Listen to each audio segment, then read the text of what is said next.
Si Ray ay isang malungkot na ulila na sinanay ng pinakamalakas na wizard sa lahat ng panahon, at nagbubukas ng kanyang mga nakatagong kapangyarihan sa mahika.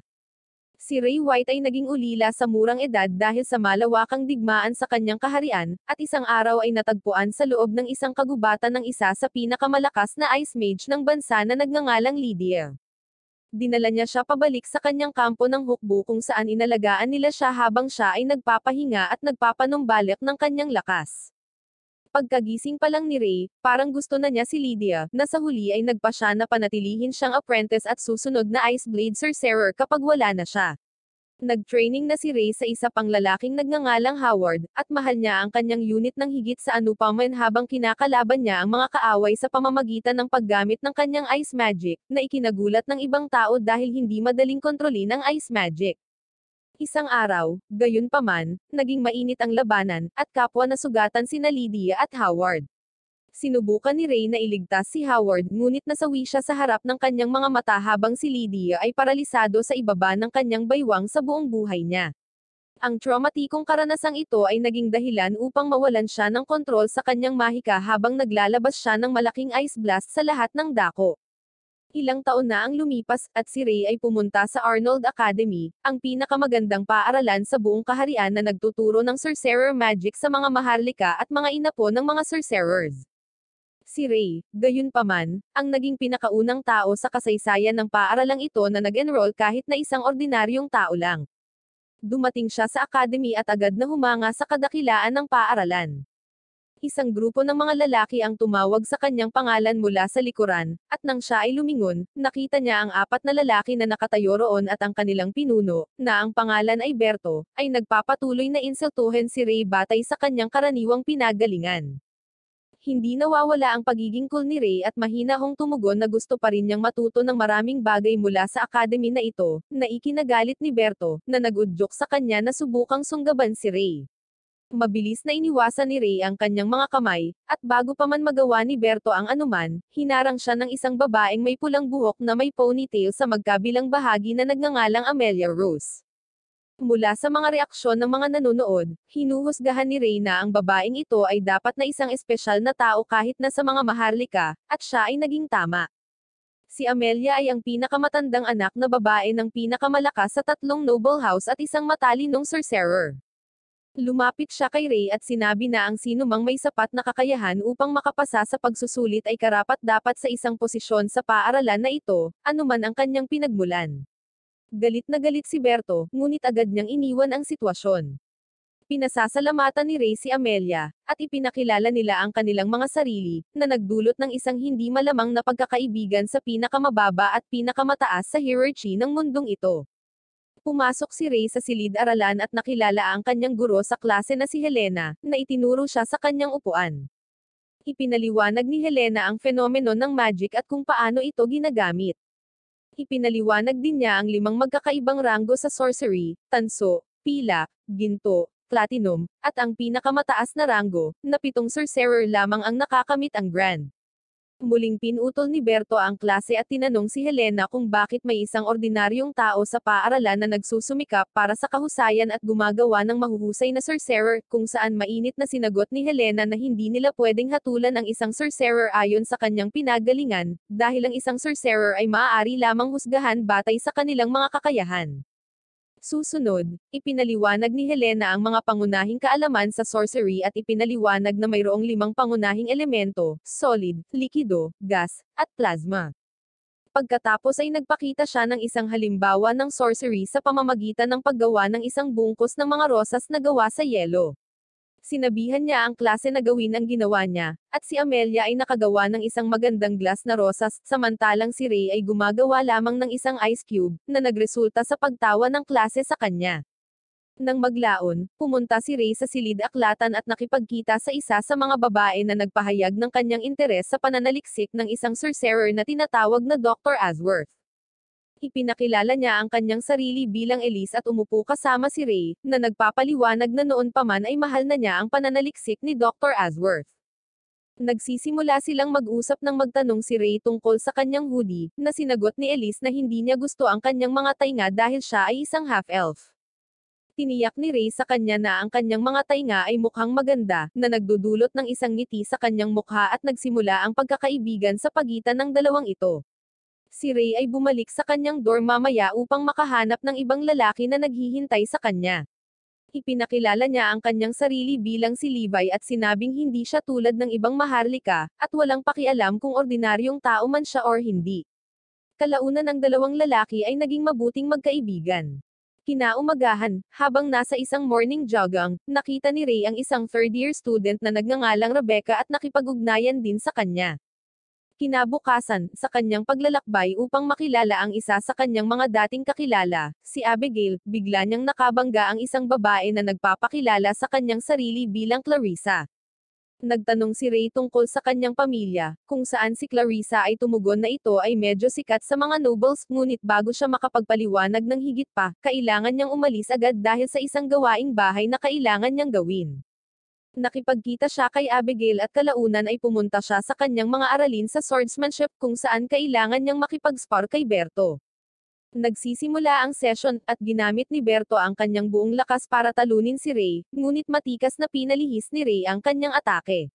Nagalit dito si Berto, na naglunsad ng malakas na pag-atake, ngunit sa sorpresa ng lahat, ganap na winasak ni Ray ang espadang kahoy ni Berto gamit ang sarili niyang pag-atake, na nanalo sa labanan sa loob ng ilang segundo.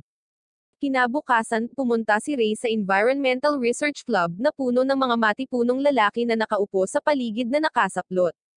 Si Levi ay bahagi din ng club na ito, at nais ni Ray na sumali dito. Ang mga lalaking ito sa una ay tinatanggol siya dahil, ayon sa kanila, siya ay masyadong payat ngunit kapag tinanggal niya ang kanyang mga damit, ang mga muscle nito ay kagaya ni Rendon Labrador, na nagpahanga sa kanila. Ipinakita rin ni Ray sa kanila ang isang gintong hunter card na mayroon siya, na isang napakabihirang card at isang nakakagulat na bagay na taglayin ng isang ordinaryong tao. Tinatanggap siya ng Environmental Research Club ngunit hindi pa siya tapos. Gusto niyang sumali sa higit sa isang club. Kaya pumunta si Ray sa headquarters ng garden ng club, na pinamumunuan ng third-year student na si Rebecca. Mahinahon siyang pumasok sa silid na puno ng mga babae na nakaupo at umiinom ng tsaa. Umupo si Ray at humingi ng pahintulot kay Rebecca na sumali sa club. Mukhang wala siyang anumang problema, ngunit ang isa sa kanyang mga kaibigan na nagngangalang Lina ay bumangon at kinontra ang aplikasyon, na sinasabing si Ray ay dumating dito na may lihim na motibo at na siya mismo ay may gusto kay Rebecca. Tinitiyak sa kanya ni Ray na hindi ito ang kaso, ngunit hindi siya pinaniniwalaan ni Lina. Iginagalang ni Rebecca ang mga opinyon ni Lina at sinabihan siyang husgahan si Ray batay sa kanyang trabaho. Kaya, dinala ni Lina si Ray sa terrace at binigyan siya ng trabahong gumawa ng hardin ng bulaklak sa loob ng 7 araw. Ito ay isang hindi kapani-paniwalang mahirap na gawain na gampanan, bilang una, kailangan niyang alisin ang bawat solong butil ng damo mula sa bubong, at pagkatapos lamang ay maaari siyang magsimulang magtrabaho patungo sa paglalatag ng pundasyon. Nakakapagod ang trabaho pero determinado si Ray kaya sa loob lang ng isang araw ay natanggal na niya lahat ng damo sa bubong. Kinabukasan, nagsimula siyang mag-araro ng lupa upang maghanda para sa pagtatanim. Sa ikatlong araw, nagsimula siyang maglatag ng mga brick wall upang lumikha ng boundary, at sa araw na iyon, maging si Rebecca ay dumating upang tingnan ang kanyang pag-unlad at binigyan pa siya ng isang fruit sandwich, na medyo ikinatuwa niya. Nang maglaon, humihingi si Rebecca ng pahintulot na hawakan ang kanyang mga muscles dahil hindi pa siya nakahawak sa mga muscles ng lalaki dati. Pumayag si Ray, at mukhang humanga si Rebecca sa kanyang pangangatawan. Ang buong palitan na ito ay pinapanood ng marami sa kanyang mga kaklase mula sa kabilang gusali kasama si Amelia. Kinabukasan, nakumpleto niya ang hardin, at laking gulat ni Lina, dahil hindi lang siya gumawa ng hardin, ginawa niya ito bago ang deadline. Pinuri niya siya at inaprubahan ang kanyang aplikasyon para sumali sa garden ng club, na ginagawa siyang opisyal na miyembro. Sa pagbabalik ni Ray sa kanyang dorm, nakasalubong niya si Clarissa, na pinagmamasdan ng ilan sa mga insekto sa lupa. Siya ay lumapit sa kanya, at siya ay tila nalilito dahil siya ay isang maharlika na mahilig sa mga insekto, samantalang ang ibang mga maharlika ay nasisiyahan sa mas magagandang hayop tulad ng mga kabayo, aso, at kuneho. Tiniyak sa kanya ni Ray na walang masama sa pagkagusto sa mga insekto, dahil mahal na mahal niya ang mga ito. Ito ay lubos na nagpapasaya sa kanya at nagpapatibay sa mapagkaibigang ugnayan sa pagitan nila. Kinabukasan, pumasok si Ray sa paaralan at nakipagkita kay Abigail na nagpaalam sa kanya tungkol sa posibilidad ng isang espesyaliya mula sa kaharian na nagtatrabaho ng palihim bilang isang estudyante. Sinabi ni Abigail sa kanya na napakahalagang mahanap ang espesyaliya, dahil maraming impormasyon ang maaaring malik kung makakatakas ang espesyaliya. Pagkatapos ay pumunta si Ray sa kanyang pang-araw-araw na lektura, kung saan hinihiling sa kanya ng guro na ipaliwanag ang mga antas ng sorcery, kung saan ipinaliwanag niya na mayroong tatlong antas, mababa, kalagitnaan, at antas ng saint na sorcery. Bukod doon, si Ray ay nagtatapos sa pagpapaliwanag ng iba't ibang uri ng chain sorcery pati na rin sa detalye, na nagpahanga sa buong klase. Sinabi ni Helena sa klase na malapit nang magsimula ang praktikal na pagsasanay, kaya hiniling niya sa kanila na bumuo ng isang grupo sa kanilang sarili. Malinaw na nakikipagtulungan si Ray kay Levi, ngunit kailangan din nila ng mas maraming miyembro. Kaya, tinanong niya kung gusto ni Elise na sumali sa kanilang koponan, na masaya niyang tinanggap. Ngunit pagkatapos sa pagtataka ng lahat, lumapit si Amelia kay Ray at tinanong sila kung maaari rin siyang sumali. Sumasang-ayon si Ray sa loob ng isang segundo, at sa makatuwid ang mga koponan ay nabuo.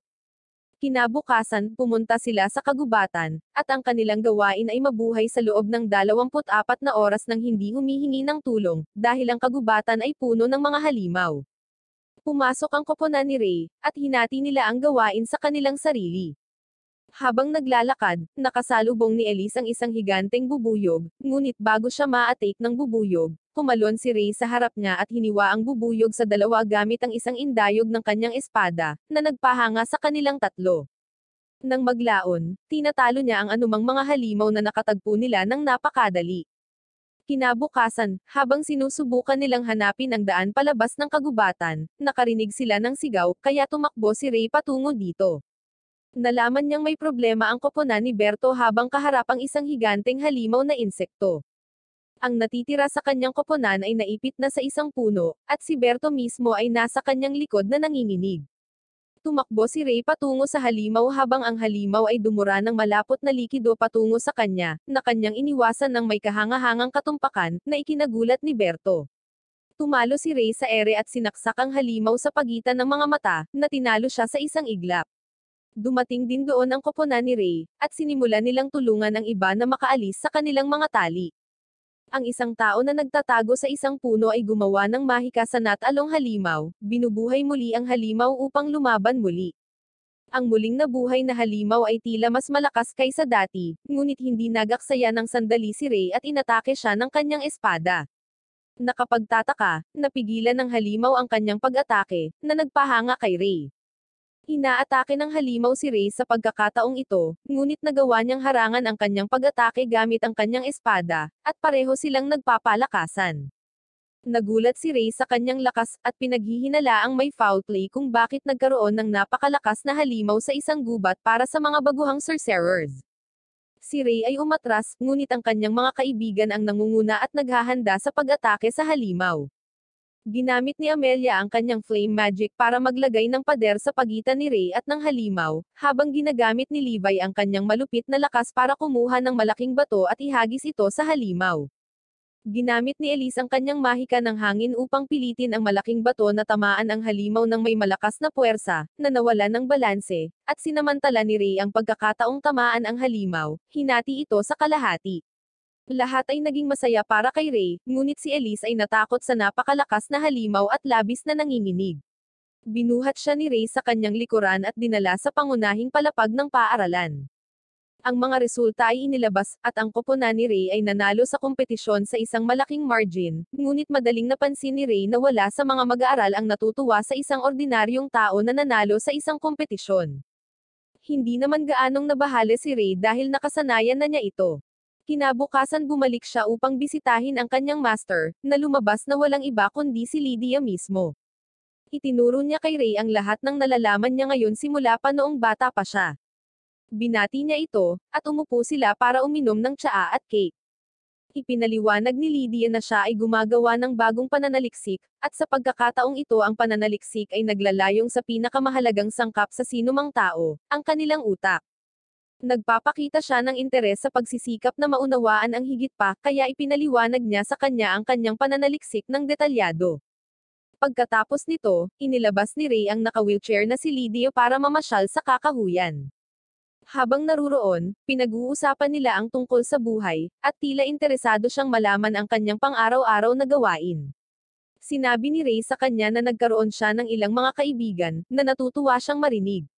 Sinabi ni Lydia sa kanya na pangalagaan ang kanyang sarili at ang mga taong nakapaligid sa kanya, at binigyan siya ng isang maliit na aklat na isinulat niya para sa kanya bilang regalo sa pamamaalam. Kinabukasan, habang tumatakbo, nakita ni Ray si Elise na pupunta sa library para mag-aral. Kaya tinanong siya ni Ray kung maaari niya itong samahan. Nagulat dito si Elise, at nahihiya siya ngunit sinabi niyang oo. Pumunta sila at nagpalit ng damit, at pagkatapos ay sabay silang pumunta sa library. Nakakuha si Elise ng isa pang libro tungkol sa mga eksperimento ni Lydia, samantalang binabasa niya ang aklat na ibinigay sa kanya ni Lydia kahapon. Nang lumipat sila sa labas, nakita nila si Clarissa, na tila nasa library din. Niyaya siya ni Ray na mag-lunch kasama sila, na tinanggap naman niya. Sa tanghalian, kapwa naging matalik na magkaibigan sina Clarissa at Elise. Naghiwalay silang lahat, at uuwi na sana si Ray ng mag-isa habang magkasama sina Clarissa at Alisa, ngunit bago siya makaalis, nakita niya si Amelia na lumabas sa karwahe. Binati niya ito, at ipinaliwanag ni Amelia sa kanya na nasa isang pulong ng pamilya siya. Magkasama silang naglalakad sa isang kalapit na parke, at ikinwento ni Ray sa kanya ang tungkol sa araw nila ni Clarissa at Alisa. Halatang nagseselo si Amelia at hiniling kay Ray na lumabas kasama niya sa mismong sandaling iyon, na tinanggap ni Ray nang walang anumang problema. Pumunta sila sa isang mall kung saan sumusubok siya ng ilang damit para husgahan ni Ray, at minsan, tumakbo pa siya palabas ng dressing room na naka-undergarment lang dahil natakot siya sa gagamba. Sa pangkalahatan, naging maayos ang date, at sabay silang naglalakad pabalik sa paaralan. Papalubog na ang araw, ngunit si Ray ay tinawag ni Helena, na nag-alok sa kanya ng tsaa at sinabi sa kanya na talagang ikinalulungkot niya ang malupit na pagtrato sa kanya dahil lamang siya ay isang ordinaryong tao. Tiniyak sa kanya ni Ray na hindi ito nakakabahala sa kanya, ngunit ipinangako ni Helena na mas magsisikap siya ngayon. Higit sa lahat, susubukan niya ang kanyang makakaya upang maging isang mahusay na guro para sa kanya. Nagpasalamat si Ray at bumalik sa kanyang dorm, ngunit ang pag-iisip tungkol sa especially iya sa paaralan ay bumabagabag pa rin sa kanya. Kinabukasan, gumugol si Ray ng ilang oras sa kanyang workout buddy na si Levi na nag-imbite sa kanya na mamili ng ilang protein shake pagkatapos ng klase, ngunit magalang na tumanggi si Ray, na sinasabing kailangan niyang puntahan si Rebecca dahil inimbitahan siya nito sa garden ng club. Pumunta siya sa club kung saan pinagtitimplahan siya nito ng masarap na tsaa bago siya dinala sa labas sa terrace garden. Doon, ipinakita ni Rebecca sa kanya ang isang grupo ng mga napakakagiliw-giliw na halaman na may ilang mahiwagang kapangyarihan sa loob ng mga ito, kabilang ang mga carnivorous na halaman na nagpainteresado sa kanya. Tumingin si Rebecca sa kanya at nagpasalamat sa pagiging kaibigan niya. Ayon sa kanya, kahit na lahat ng tao sa club ay talagang mabait, nahihirapan siyang makipag-usap sa kanila. Dagdag pa, hindi niya kailanman natuturuan ang mga ito ng mga bagay na tulad nito dahil hindi sila interesado. Sinabi ni Ray sa kanya na siya ay tunay na interesado at gustong-gusto niyang malaman ang lahat ng impormasyong ito mula sa kanya, na ikinatuwa ni Rebecca. Kinabukasan, pumunta siya sa sword practice sa main ground kung saan nakikipaglaban si Amelia. Ang kanyang kalaban ay tila isang random na babae mula sa klase na nahihirapang makipaglaban kay Amelia. Patuloy niyang itinutulak siya paatras bago naghatid ng panghuling pag-atake, na pinilit na mabitawan ang espada mula sa kamay ng kalaban at nanalo sa laban. Agad siyang lumingon sa instructor, habang ang mga taong nakapaligid sa kanya ay nagbubuni at hinihiling sa kanya na itapat siya laban kay Ray.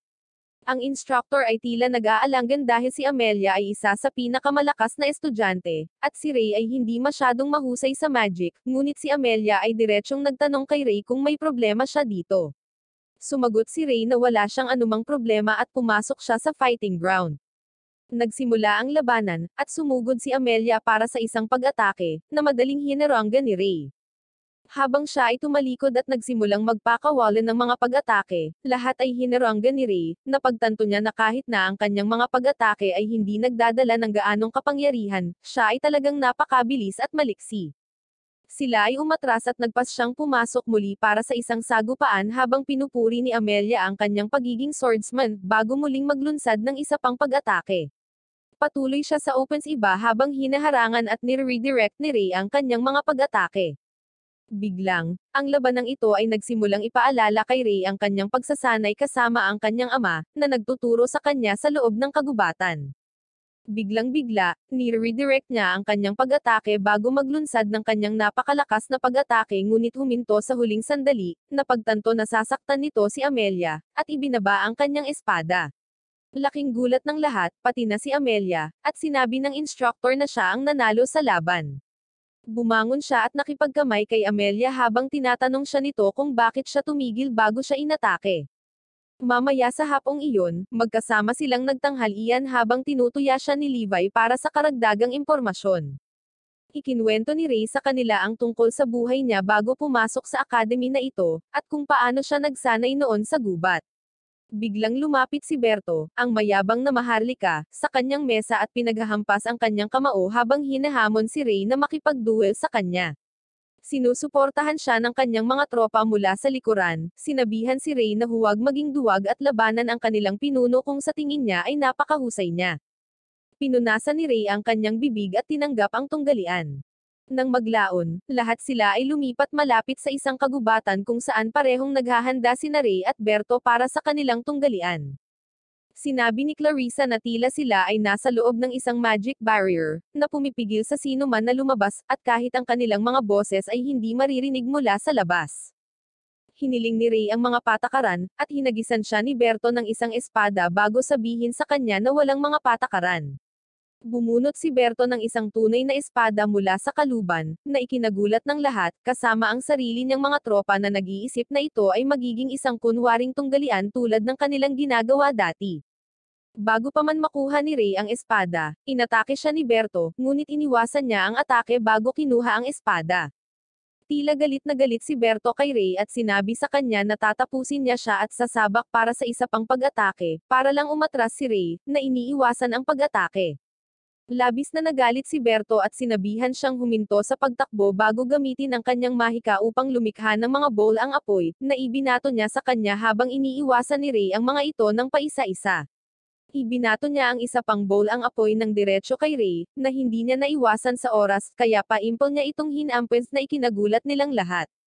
Medyo nawala na sa katinoan si Berto at nagsimulang lumikha ng firewall, na iniiwasan ni Ray at nagsimulang tumakbo palapit sa kanya habang naglulunsad siya ng maraming mga fireballs sa kanya.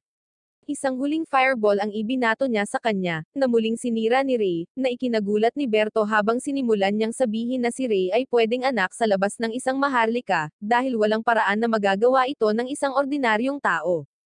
Itinuro ni Ray ang kanyang espada sa kanya at sinabihan siyang aminin ang pagkatalo, ngunit may iba pang plano si Berto habang ginagamit niya ang isa sa kanyang pinakamalaking pag-atake kay Ray, na lumilikha ng nagninangas na dragon na sumugod sa kanya.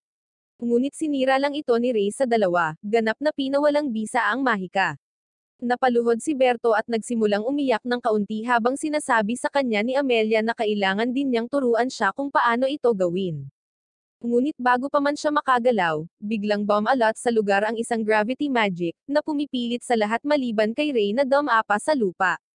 Biglang, isang boses ang tumawag mula sa kagubatan habang ang isang nakahod na figure ay lumabas mula rito, na nagsasabi sa kanila na sila ay isasakripisyo para sa higit na kabutihan. Lumapit ang figure at sa wakas ay nagpapakita ng sarili sa pamamagitan ng paghila pababa ng hood na ikinagulat ng lahat dahil ito ay walang iba kundi si Teacher Helena mismo. Napagtanto ni Ray na siya ang nasa likod ng lahat ng kakaibang nangyayari, tulad ng mga halimaw sa loob ng kagubatan, na tiyak na kinokontrol niya para dukutin ang mga estudyante. Nang malaman niya na ginagamit niya ang kanilang utak para ipagpatuloy ang kanyang pag-aaral tungkol sa sorcery, humanga siya sa mga kasanayan sa pag-obserba ni Ray ngunit sinabi niya sa kanya na wala silang silbi sa harap niya, dahil alam niyang magaling lang si Ray sa malapitang labanan. Kaya ang kailangan lang niyang gawin ay panatilihin siya sa malayo. Ginagamit niya ang kanyang mahika upang lumikha ng naglalagablab na ahas at inilunsad ito kay Ray, na umiwas sa isa sa kanila bago gumulong palayo sa isa. Sinimulan siyang habulin ng mga ahas ng apoy, ngunit patuloy siyang tumatakbo palayo bago maumay si Helena at ibalik ang pag-atake sa kanyang mga kaibigan na walang magawa sa lupa. Agad na nagpasya si Rey na kailangan niyang gawin ang lahat at gamitin ang kanyang mga lihim na kapangyarihan ng mahika at lumikha ng yelo sa paligid niya, gumawa ng isang pader sa harap ng kanyang mga kaibigan, iniligtas silang lahat bago maging asul ang kanyang buhok at tumawag siya ng isang grupo ng mga ice blades sa paligid niya. Si Helena ay natakot dito dahil ayon sa alamat, ang Ice Blade Sorcerer ay nawala sa huling digmaan. Ngunit sinagot ni Rey na kahit nawala ang Ice Blade Sorcerer, ipinasa niya ang kanyang titulo na ngayon ay naipasa na kay Rey. Nawalan ng kontrol si Helena at pinaulanan siya ng malaking bola ng apoy, ngunit gumagamit lang si Rey ng isang Ice Blade upang basagin ang bola. Agad na ginamit ni Helena ang kanyang pinakamakapangyarihang magic, na lumilikha ng malaking dragon ng purple energy at pinasabog ito kay Rey, ngunit nagawa ni Rey na ipawalang bisa ang magic sa pamamagitan ng pagsasabi ng ilang mga enchantment. Labis na nabigla si Helena dahil hindi siya makapaniwala sa nangyayari at sinubukang maglunsad ng huling pag-atake, nanahor ang ng espada bago tumakbo palayo si Helena. Tinutukan siya ni Rey at tinutukan siya ng mga ice blades nito, tinusok siya sa ilan sa kanyang mga paa, pinatumba siya habang gumagapang pabalik at nagmamakaawa para sa kanyang buhay. Sinimulan na sabihin ni Helena sa kanya na kaya niya itong palakasin, at sabihin sa kanya ang lahat ng mga sikreto ng mahika na natutunan niya pagkatapos ng hindi mabilang na mga taon, bago gumawa ng palihim na pag-atake at sinubukang sunugin siya ng buhay ngunit nabigo ito ng husto. Tiningnan siya ni Rey na may habag sa mga mata.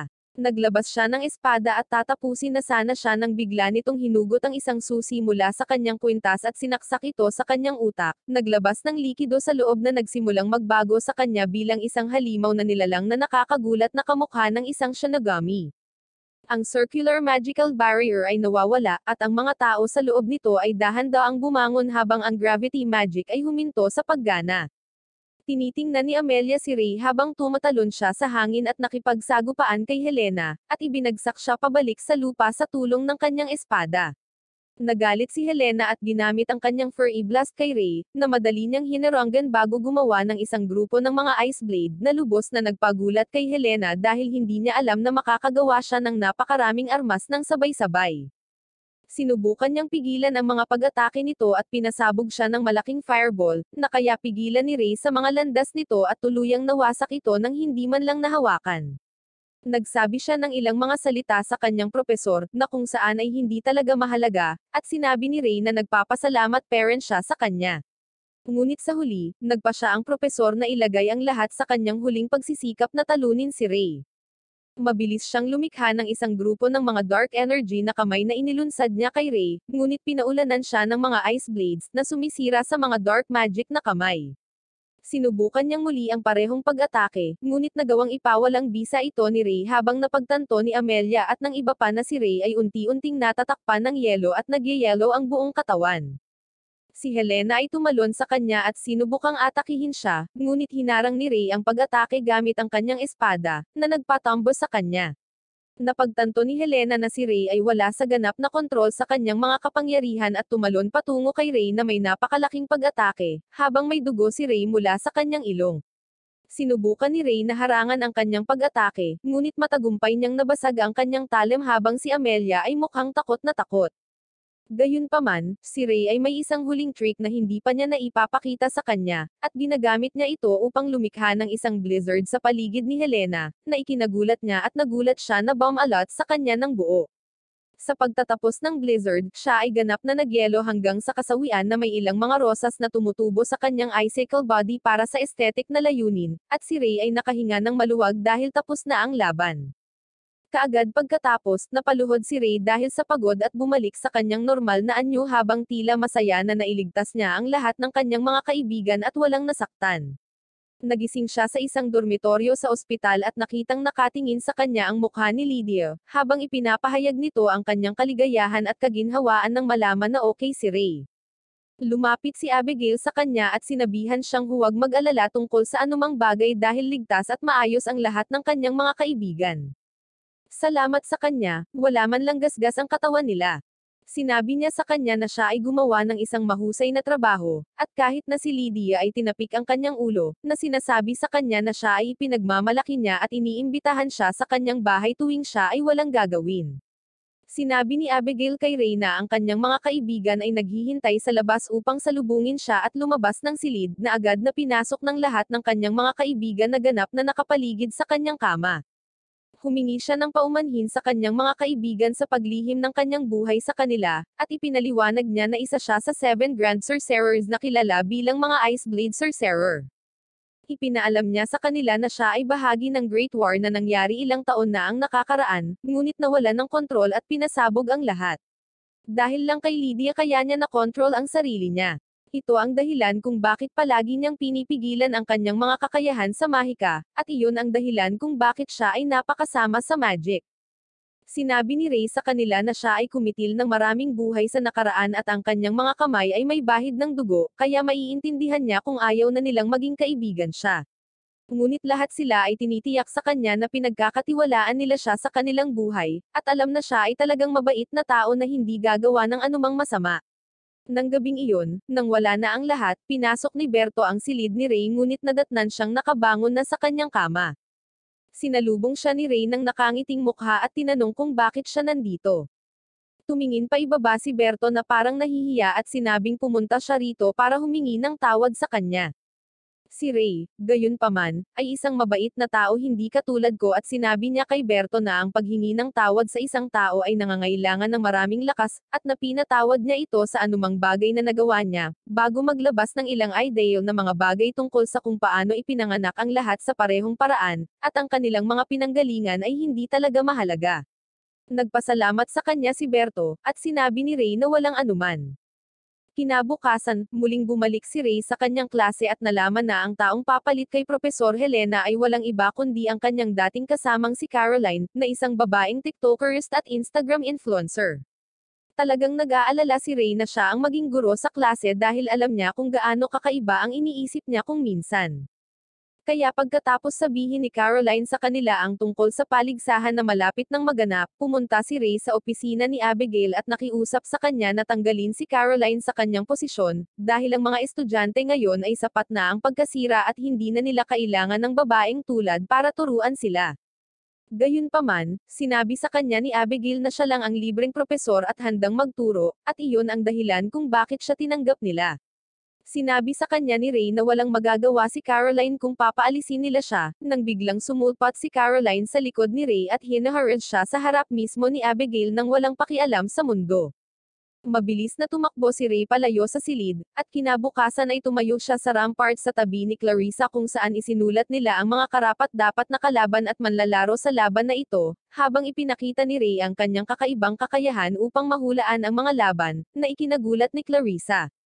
Sa wakas, lumakad si Amelia sa arena at sa loob ng 6 na segundo ay madaling natalo ang kanyang kalaban at umalis sa arena nang walang sinasabi. Lahat ay nagyaya para sa kanya, ngunit hindi siya mukhang masaya, at iniisip ni Ray na ito ay dahil masyadong halata para sa kanya ang tagumpay dahil lahat ng tao sa paligid niya ay medyo basura. Kaya't walang magbibigay sa kanya ng isang mahigpit na kompetisyon na makakatulong sa kanyang paglakas. Nagtapos si Ray na pumunta kay Rebecca at tinanong siya tungkol sa kung ano ang alam niya tungkol sa mga kalaban, at sinabi niya sa kanya ang tungkol sa isang babae na nagngangalang Oriana na karibal ni Amelia. Sila ay naging matalik na magkaibigan sa nakalipas na ilang taon, ngunit ang kanilang pagkakaibigan ay labis na nasira. Kinabukasan, si Ray at ang iba pa niyang mga kaibigan ay naghintay muli sa ramparts, pinapanood ang laban ni Amelia habang tinatalo niya ang kanyang huling kalaban ng napakadali, na nakakuha ng lugar sa paparating na kompetisyon.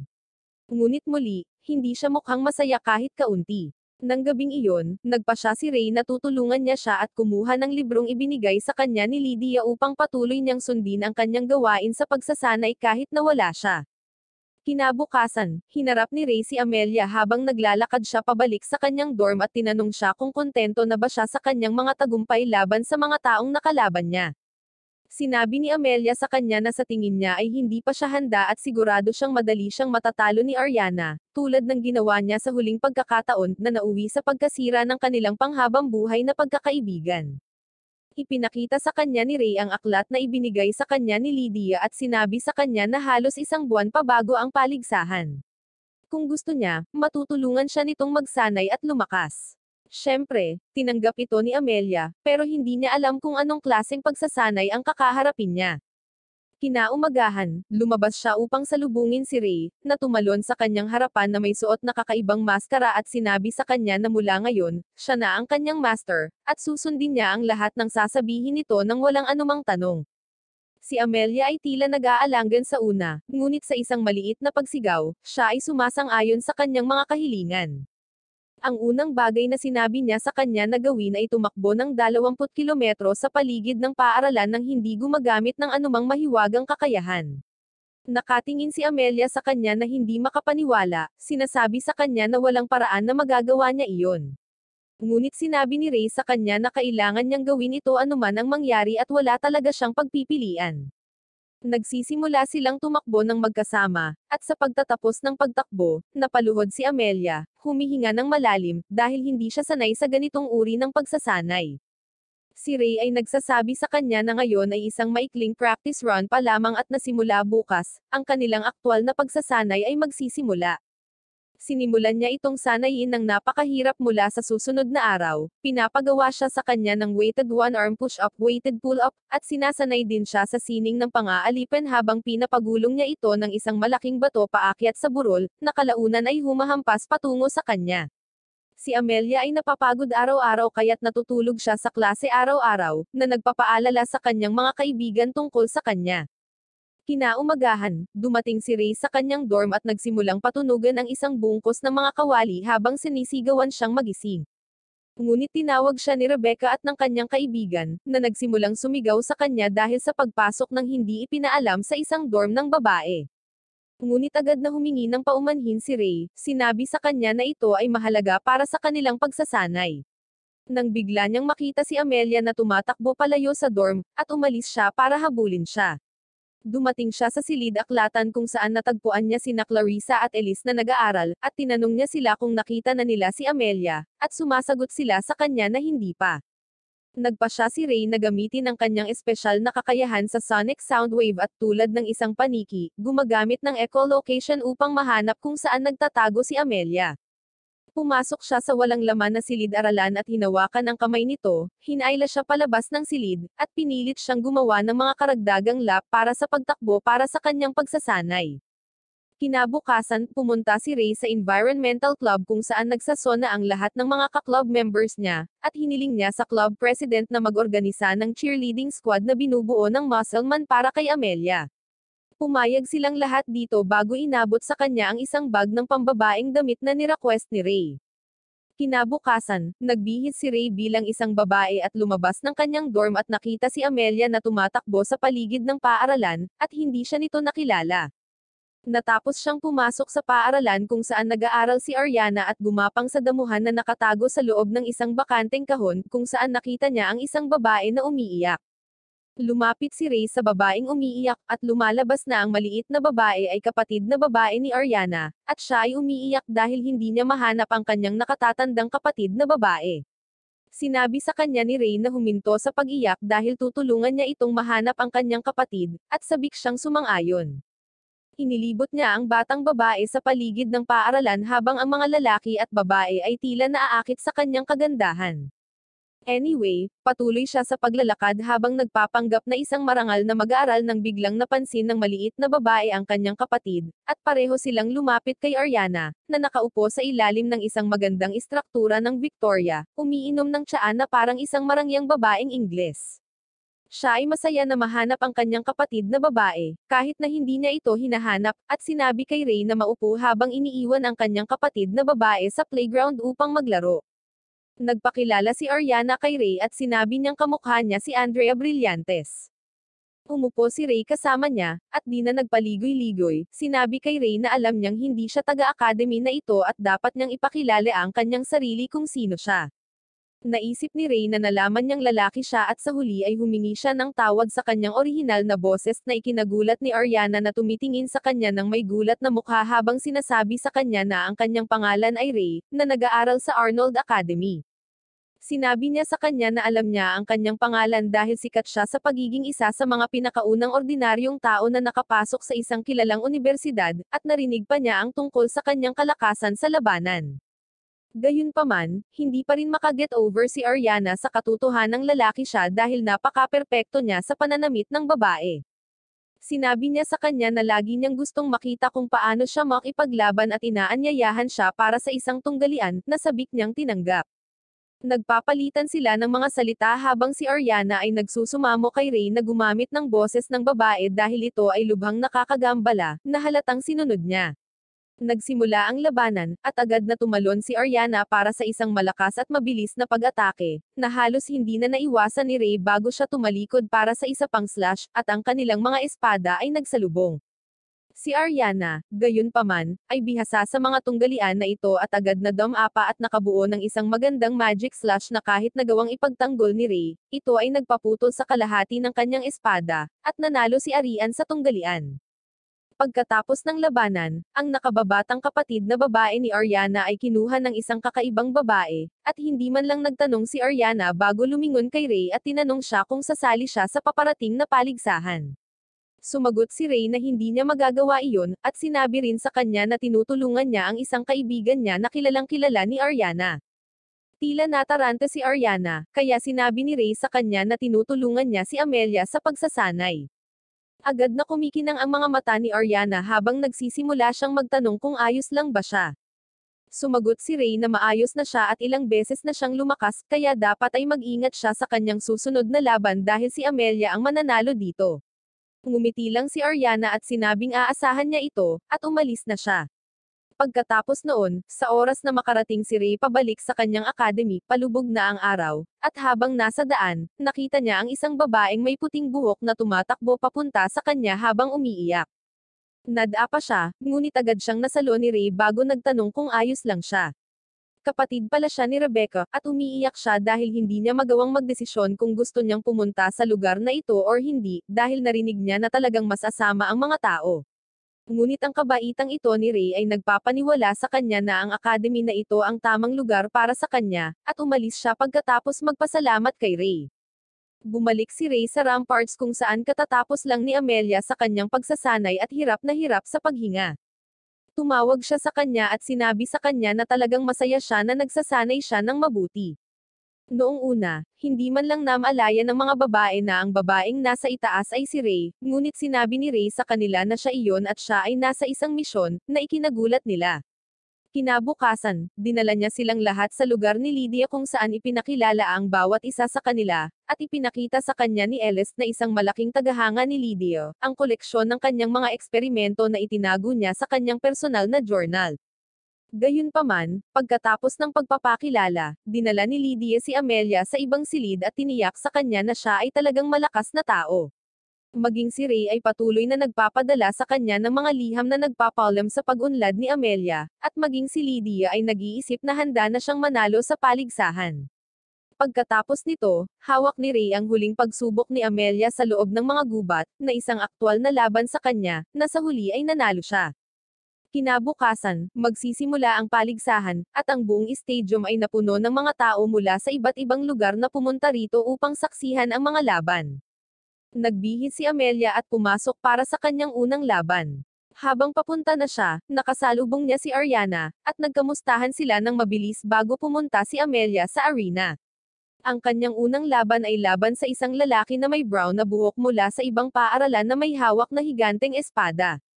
Ang labanan ay nagsimula, at ang lalaki ay agad na umatake sa pamamagitan ng ilang napakalaking slash na masyadong mahina kung tutuusin. Madali tumalon si Amelia pag-atake at naiwasan ang lahat ng mga atake, at sa sandaling tumalikod siya upang subukang atakihin siya muli, ginamit niya ang kanyang fire magic upang lumikha ng isang maliit na pagsabog na sumabog sa mukha ng kalabang lalaki, sinisira ang kanyang rosas at tinapos ang labanan sa tagumpay ni Amelia. Nagsisigawan ang lahat bilang pampatabay loob habang si Ray ay nakangiti, ngunit nauwi sa pag-alis ng arena upang pumunta malapit sa isang silid kung saan nakaupong mag-isa si Berto. Siya ay tila isang ganap na nagbago na tao habang iniisip niya ang tungkol sa kanyang plano sa laban, nang sabihin sa kanya ni Ray na naniniwala siya sa kanya at naniniwala din siya na si Berto ay may kung ano ang kinakailangan upang manalo sa buong paligsahan. Ngumiti siya kay Ray at pinasalamatan siya para sa kanyang mga salita ng paghihikayat, ngunit nakalulungkot nang pumunta siya sa ring, nalaman niya na ang kanyang kalaban ay walang iba kundi si Ariana. Nagsisimula ang labanan, at pareho silang nasangkot sa isang mabangis na pag-atake, umaatake at nagka-counter-attack sa isa't isa. Nakapagtataka, sinasabayan siya ni Berto nang magsalubong ang kanilang mga espada sa gitna. Gayunpaman, nagtapos siya gamit ang isang mahiwagang pag-atake na nagpatamba kay Berto. Kadalasan, inaamin ni Berto ang pagkatalo, ngunit ang bagong pagkakaibigan at pagtitiwala kay Ray ay nagpapakilos sa kanya ng kanyang katawan habang siya ay bumangon muli, at hinawakan ang kanyang espada bago tumakbo papasok sa isang mabilis na pag-atake, na lubos na nagpagulat kay Ariana nang hindi nakadepensa at dinesormahan siya. Sinubukan niyang tapusin ang labanan gamit ang huling pag-atake, ngunit hinawakan ni Ariana ang espada at binasag ito sa kalahati bago sinuntok si Berto sa bituka, muling nagpatambo sa kanya at nanalo sa labanan. Sa kanyang pagpunta sa isang pulong na pinamumunuan ni Abigail, nakakagulat na nakita ni Ray ang pinuno ng environmental club na sumusunod sa kanya sa likuran. Nang maglaon, nalaman niya na si Carla ay isang ahente ng Panactic, at ang pinuno ng Muscle Guys Club na si Alex ay ang kanyang nakababatang kapatid na lalaki na nagsisilbing pinuno ng seguridad ng mag-aaral. Miyembro sila ng pamilyang Hale kasama ang ilang lalaki na nakasuot ng kakaibang uniforme at may pananagutan sa paghawak ng mga gawaing may kinalaman sa intelligent affairs ng lupain. Pagkatapos ay ipinaliwanag ni Abigail na ang mga Grim Reaper ay nakapasok sa kaganapan ng Magic Chevalier na may pangunahing layunin ng pagkidnap or pagpaslang sa mga anak na babae ng pinakamarangal na pamilya. Dahil dito, kinailangan nilang lahat na maging mapagmatsyag. Bumalik sa arena, nanalo si Rebecca sa kanyang laban at tumuloy sa final round, habang ang isang contender na nagngangalang Locke, tawagin natin itong lalaking ito bilang version ng The Flash dahil hindi kapani-paniwalang nanalo siya sa kanyang laban sa loob ng record na 2 segundo, na ikinagulat ng buong karamihan. Samantala, nababahala sina Elise at Clarissa tungkol kay Amelia at ibinahagi nila ang kanilang mga alalahanin kay Ray, na sinasabi sa kanya na tumanggi itong umalis sa kanyang silid or magsalita sa sinuman. Hindi pala siya bibigyan ng madaling laban ng kanyang mabangis na kalaban dahil seryosong nagsasanay si Ariana na parang naghahanda para sa heavyweight championship, to the point na winasak niya ang kanyang punching bag. Nang maglaon ng gabing iyon, nagpa siya si Ray na gumawa ng isang bagay tungkol sa sitwasyon ni Amelia, kaya nanatili siya sa labas ng kanyang pintuan at binigyan siya ng ilang mahaba, nakakainip na pananalita tungkol sa pagnanais na malaman ang nilalaman ng kanyang puso. Kapag pinapasok niya ito, ipinahayag niya ang kanyang takot na mabaigo ang lahat ng may mataas na expectation sa kanya dahil kahit na gusto niyang manalo sa laban-laban kay Ariana, nakukulong siya sa takot na matalo ng kanyang karibal at ngayon ay wala siyang nakikitang kabuluhan na patuloy na mamuhay ng walang kabuluhan. Isang malaking kasiyahan sa kanyang espiritu, sinabi sa kanya ni Ray na kahit na ang pamumuhay ay maaaring walang kabuluhan, ang mga tao ay pinapayagan na lumikha ng kanilang sariling mga dahilan upang mamuhay ng masaya at magkaroon ng makabuluhang buhay. Maaari niyang simulan iyon sa pamamagitan ng paglikha ng mga mapagmahal na alaala kasama ang kanyang mga kaibigan. Hawak ang kanyang mga kamay, sinabi ni Ray sa kanya na gusto niyang nasa tabi niya ito sa bawat hakbang, at nang marinig ito, yumakap si Amelia sa kanyang mga bisig at umiyak ng husto. Matapos umiyak na parang paslit na hinahanap ang kanyang nanay, nahiya si Amelia sa kanyang sarili at nagkunwaring nakatulog para maiwasan ang mga titig ni Ray habang pinagmamasdan siya. Nag-flashback sa alaala ni Ray ang panahong sinabihan niya itong sirain ng rosas sa kanyang dibdib. Ang pambungad na pag-atake ni Ray ay nagtulak kay Amelia at binigyan siya ng pagkakataong maghanda para sa isa pang pag-atake. Habang tumalon siya ng mas mataas, gayunpaman, nakahanap si Amelia ng isang siwang at mabilis na pinaandar ang isang paru-paro gamit ang kanyang mahika, na nagsunog sa kanyang rosas. Matapos makitang nakamit niya ang gayong tagumpay, naniniwala si Ray na walang magiging mahirap para kay Amelia na makamit. Kaya sinabi niya sa kanya na naniniwala siya sa kanya. Dumating sa wakas ang araw kung kailan lalabas ang isang mananalo sa pagitan ng dalawang pinakamabangis na rookie sa kaharian, sina Amelia at Ariana. Nag-aalala si Elise na maaaring hindi sapat ang tulog ni Amelia, ngunit tiniyak ni Ray sa kanya na kontrolado na niya ang sitwasyon sa pamamagitan ng pagpapalipez ng buong gabi sa kanyang silid. Nang marinig ito, mali ang naisip ng baluktot na utak ni Levi, ngunit ipinaalala ni Elise sa kanya na maaaring clueless talaga si Ray pagdating sa pagpapahayag ng kanyang sarili at pakikipag-usap sa mga babae. Samantala, nakita si Clarissa na tumatakbo sa isang madilim na pasilyo habang nagmamadali siyang makarating sa oras para sa laban ni Amelia. Ngunit hindi niya alam, isang misteryosong figure ang lumitaw mula sa kisame sa likod niya at bumaba sa sahig. Sa silid ng pagpapalit, nahihiyang humiling si Amelia ng isa pang yakap kay Ray para mawala ang kanyang kaba, at ginawa niya iyon habang tinitiyak sa kanya na nasa kanya ang lahat ng kailangan para manalo sa laban. Sa arena, hindi inaasahang ipinaalam ni Alex ang announcer na maghintay dahil may biglang nangyari.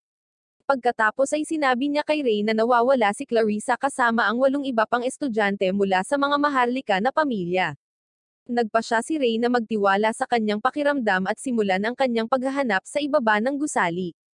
Nang maglaon, nakilala ni Caroline ang isa pang nagtatanghal na nag-aanunsyo ng pagsisimula ng laban sa pagitan ng nangungunang dalawang nakikipaglaban na rookie.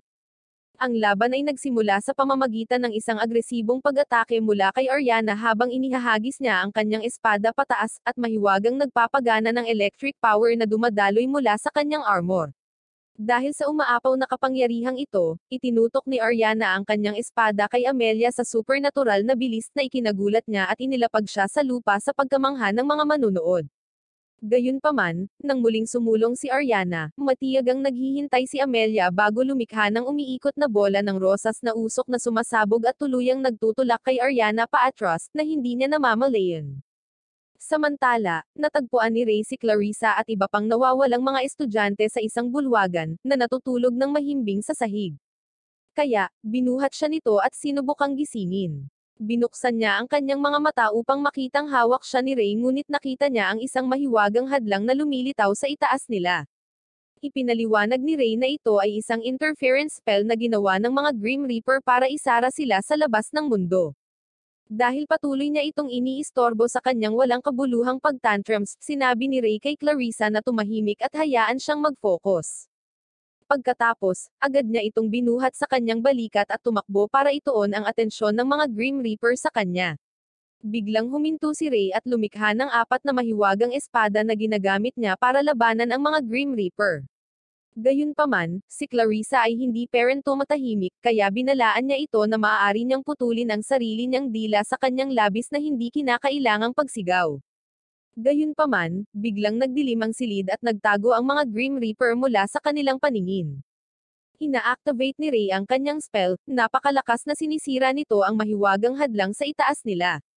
Sinasalungat pa ng spell ni Ray ang pag-atake ni Ariana sa pamamagitan ng pagpapawalang bisa sa kanyang mahika, kaya ibinagsak siya sa lupa. Habang nalilito ang lahat sa arena tungkol sa nangyari, alam ni Caroline na maaaring ito lamang ang espesyal na anyo ng mahika ni Ray, ang anti-material field.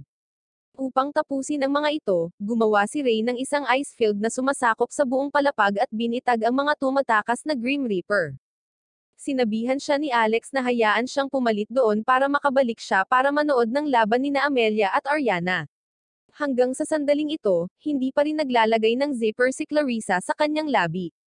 Bumalik sa dalawang babae, hindi naging madali ang laban para sa sino man sa kanila, at habang nananawagan ang announcer para sa final round, ginamit ni Ariana ang kanyang supreme move ng buong lakas. Inihahanda ni Ariana ang sarili ng napakaraming kidlat na may lakas na higit sa anumang ginamit niya sa arena. Ito ay parehong nakakabigla at nababahala sa madla, dahil ang ilan sa kanila ay nag-aalala para kay Amelia. Nang makita ito, halatang nagulat si Amelia nang makitang lumalaban si Ariana gamit ang kanyang pinakamababang kapangyarihan at iniisip kung ano ang nakalaan para sa kanya. Sa kalaunan ay sumugod sa kanya si Ariana, kaya gumawa si Amelia ng isang pagsabog upang ipagtanggol ang kanyang sarili. Ngunit iniiwasan ito ni Ariana at kinukot siya ang mahinang pagsisikap na sinasabi sa kanya na sumuko habang tumatakbo siya tulad ng The Flash at sinuntok si Amelia sa hangin. Gayunpaman, pinipigilan ni Amelia ang kanyang sarili laban sa pag-atake at dumapo sa kanyang mga paa. Ngunit si Ariana ay naghahanda ng napakaraming kapangyarihan na nagpatilapon kay Amelia ng mas mataas sa hangin kaysa dati. Ang lahat ay nanonood na may nakakatakot na hitsura sa kanilang mga mukha habang si Amelia ay lumapag sa lupa mula sa nakakatakot na taas. Sinubukan niyang iangat ang sarili sa lupa ngunit nabigo siya, at nagsimulang tanggapin ang pagkatalo. Nakalulungkot, ang mga mukha ng kanyang mga kaibigan ay kumikislap sa kanyang mga mata. Ngunit biglang, tumakbo si Ray sa pasukan at sinigaw ang kanyang pangalan, na sinasabi sa kanya na bumangon. Habang iniangat niya ang kanyang ulo, may kumikinang na pula sa kanyang mga mata, at sa isang utos, pinalakas niya ang kanyang kapangyarihan. Agad na inactivate ni Amelia ang isang malakas na sinag ng proteksyon sa paligid niya, kasama ang kanyang maliliit na butterflies na lumulutang sa buong arena, kasama sina Ray at Clarissa, na puno ng pagtataka habang nasasaksihan nila ang kabuuan ng kapangyarihan ni Amelia. Habang nagmamasid si Ariana sa pagkabigla, sinabihan siya ni Amelia na sumuko sa puntong ito dahil ang lahat ng kanyang pagsisikap na hawakan siya ay magiging walang kabuluhan, dahil siya ay naging literal na hindi mahahawakan. Ngunit si Ariana, bilang isang babae na may matigas na ulo, ay patuloy na naghahadyas ng walang kabuluhang mga pag-atake kay Amelia. Ngunit ang kanyang mga pagsisikap ay walang kabuluhan. Ayon kay Caroline, ang anyo ng magic na ito ay isang interference concept na nagmula sa butterfly effect ng chaos theory. Sinabi niya na ang magic ay napakabihira at espesyal na hindi ito magagamit ng sinuman, at inilalarawan ito bilang isang uri ng magic na nakakagambala sa isang pagkakasunod-sunod ng mga kaganapan sa pamamagitan ng pag-override sa kanila. Ang mga walang kwentang pagtatangka ni Ariana ay nagpatuloy sa ilang sandali, kaya nagpadala si Amelia ng isang paru-paro sa kanyang direksyon, at sa ilang segundo, siya ay tinamaan ng isang pagsabog na nagpabagsak sa kanya sa lupa. Ang kanyang ama at nakababatang kapatid na babae ay nagulat sa nangyari. Samantala, si Clarissa ay patuloy na nag-cheer kay Amelia. Ngunit sa lalong madaling panahon, si Amelia ay nagsimulang dumuyugo mula sa kanyang ilong at kalaunan ay umubo ng dugo. Ipinaliwanag ni Caroline na ito ay dahil ang kanyang katawan ay sobrang pinaghirapan ng ganitong uri ng mahika. Sinabi ni Ray na malapit na siyang mag-overheat sa puntong ito. Maging si Ariana ay nag-aalala para kay Amelia, na nagpahayag ng kanyang determinasyon na huwag umatras. Tumanggi rin si Ariana na umatras at determinadong hindi matatalo, kaya sinugod niya si Amelia ng buong lakas. Gayunpaman, nakaiwas si Amelia sa pag-atake, at nagtapos si Ariana sa pagsuntok ng alikabok ng pink na usok. Lumikha si Amelia ng pagsabog, na nabasag lamang ang kalasag ng kamay ni Ariana, na walang iniwang gasgas sa kanya. Sabay-sabay silang sumipa sa isa't isa, ngunit walang nakatama dahil nasa gridlock sila.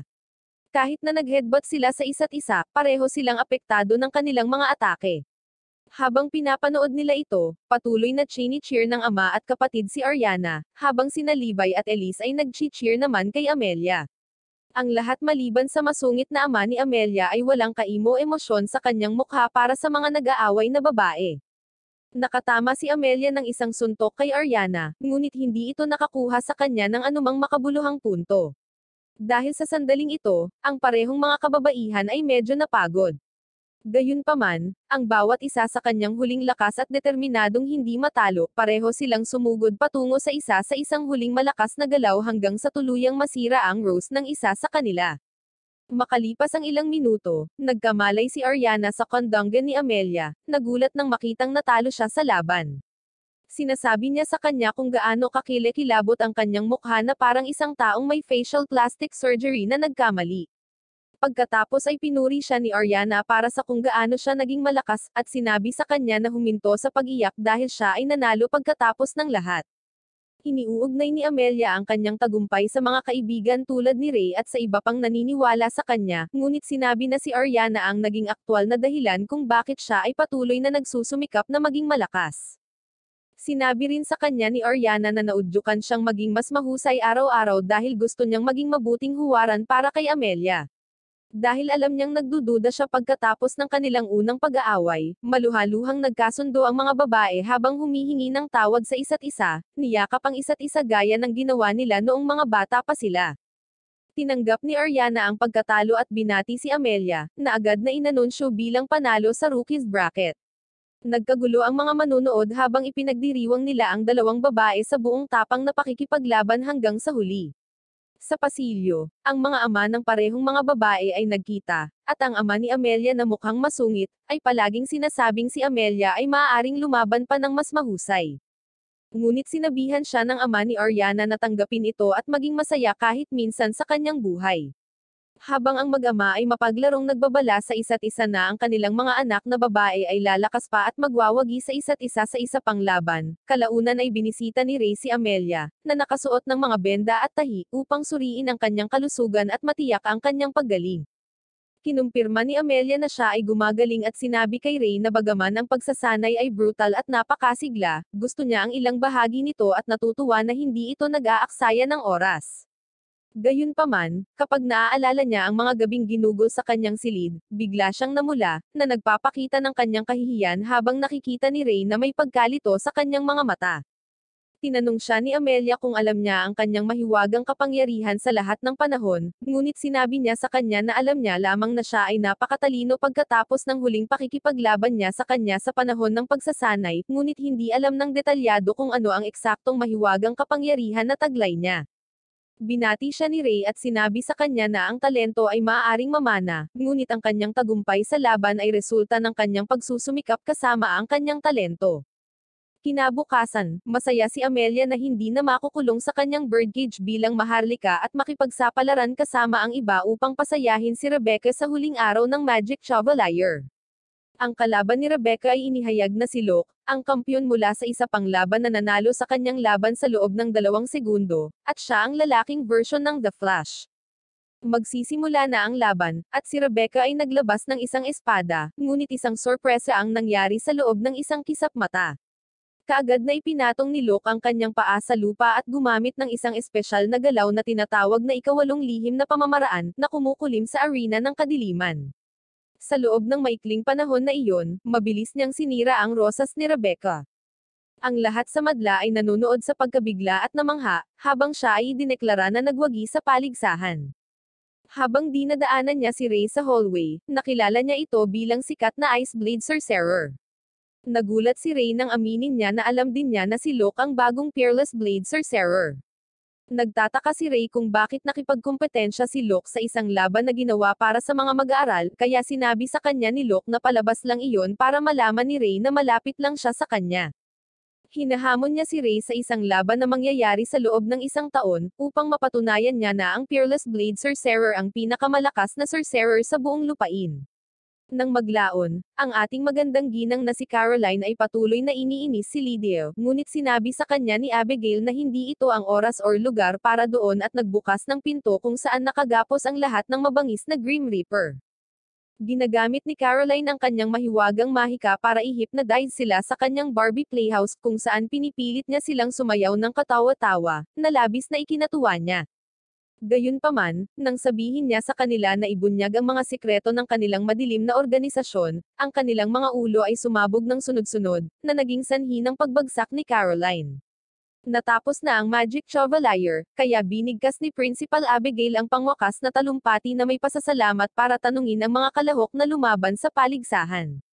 Ngunit nakita ni Rebecca ang kanyang ama na naglalakad sa isang silid kasama ang isang lalaki sa isang pulong ng klase. Iminungkahi ni Ray na ang kanyang mga kaklase ay magpatakbo ng isang maid cafe bilang paghahanda sa nalalapit na cultural festival.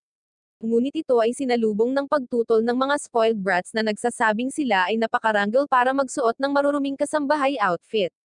Sa totoo lang, ito ay panghabang buhay na pangarap ni Amelia, ngunit sigurado siya na walang sino man ang kusang mag-aalok na magbihis bilang isang katulong.